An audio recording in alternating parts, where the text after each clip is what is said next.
Break के बाद स्वागत है आप सभी का सी न्यूज भारत में। महागांव तालुका के अल्प भूधारक किसान मेरचंद आड़े के खेत से जबरन रास्ता निकालकर महागांव तहसीलदार ने उनके साथ गंभीर अन्याय किया है। तलाठी और मंडल अधिकारी की रिपोर्ट में साफ तौर पर उल्लेख है कि मेरचंद आड़े के खेत से कोई रास्ता नहीं जाता। बावजूद इसके राजनीतिक दबाव में आकर और आर्थिक लेन देन के आधार पर महागांव तहसीलदार ने उनके खिलाफ अन्यायपूर्ण निर्णय लिया। ऐसा आरोप मेरचंद आड़े ने लगाया है। आड़े का कहना है कि मेरे पास गुजारे के लिए सिर्फ थोड़ी बहुत खेती ही है, लेकिन उसी खेती के बीचों बीच से जबरदस्ती केवल एक किसान के लिए रास्ता निकालकर मेरे साथ अन्याय किया गया है।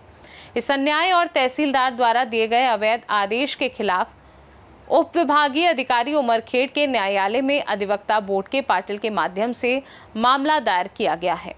महागाव तालुक्यातील मोदी या गावातील अल्पभूधारक शेतकरी यांच्या शेतामधून मध्यस्थी भागामध्ये शेतकऱ्याने आपल्या तहसीलदाराने बळजबरीने रस्ता काढला। त्याबद्दल त्यांना न्याय मिळवून देण्यासाठी ॲडव्होकेट बोडके साहेब आलेले आहेत। त्याबद्दल त्यांची प्रतिक्रिया घेऊया।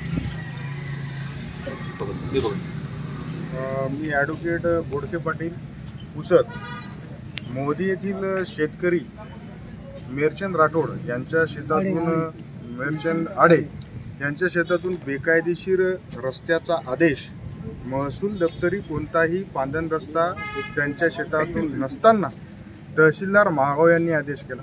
त्या आदेशाविरुद्ध उपविभागीय अधिकारी साहेब उमरखेड यांच्या न्यायालयामध्ये प्रकरण आम्ही आपले दाखल केलेले आहे। प्रकरण सुरू आहे। सदर प्रकरणामध्ये दस्तऐवजांची पाहणी जर पाहिली, अवलोकन जर केलं तर त्यामध्ये मंडळ अधिकारी, तलाठी, भूमापन अधिकारी यांनी संयुक्तिक पंचनामा केलेला आहे।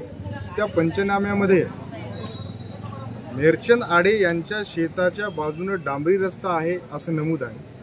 त्यानंतर ज्या शेतकऱ्यांनी रस्ता मागणी केली त्या शेतकऱ्यांच्या रस्ता त्या शेतामधून रस्ता आहे असं कुठेही निश्चित बोध होत नाही। असा मोक्का पंचनामा तयार करण्यात आला। असा मोक्का पंचनामा सदर प्रकरणामध्ये असताना सुद्धा तहसीलदार महागाव यांनी चुकीचा आणि बेकायदेशीर आदेश देऊन मेरचंद आडे यांच्यावर अन्याय केलेला आहे। त्या अन्यायाला वाचा फोडण्यासाठी त्या अन्यायाच्या विरोधामध्ये आम्ही एसडीओ उमरखेड इथे प्रकरण दाखल केलेले आहे आणि न्यायासाठी हे प्रकरण एसडीओ उमरखेड यांच्याकडे प्रलंबित आहे। यवतमाल से सी न्यूज संवाददाता आशीष खटसे की रिपोर्ट। इस खास रिपोर्ट में बस इतना ही। देश दुनिया की बाकी खबरों को जानने के लिए आप देखते रहिए सी न्यूज भारत।